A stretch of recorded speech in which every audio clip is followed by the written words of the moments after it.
Napakasarap naman talaga at napakaluto. Ganitong okoy nga na napakasarap papakin. Turuan ko nga kayo kung paano ko ginawa. In a bowl, 1 cup of flour, half cup cornstarch, maglagay ng pamintang durog. Meron pang makulit na sumali. Abay, akala niya, gagawa kami ng slime. Garlic powder. Mix ng bahagya at pwede nga rin pala yung breading mix ilagay dyan. Para sa butter, nagtabi nga lang ako dyan ng 5 kutsara. At gawin nga natin itong butter mixture. Half cup ng malamig na tubig. Halu-haluin.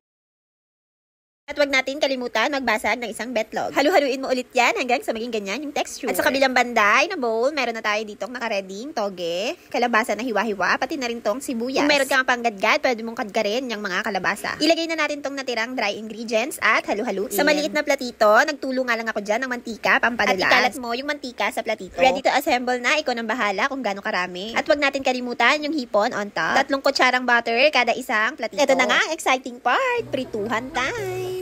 Tingnan mo naman, napakaganda ng ating okoy at napakabango. Piniprito ko pa nga lang yan, takam na ako. At sa kabilang banda, gumawa nga tayo dito ng sausawan, sibuyas, bawang, sili. Lagay lang tayo ng paminta, pati na rin ng asukal, pampabalan. Lagay ng konting tubig. Tingnan mo naman, sausawan pa lang, ulam na. Ito na nga ang exciting part, tikiman time. At kung umabot ka nga hanggang dito, maraming salamat. Thank you for watching. I-try mo na din to.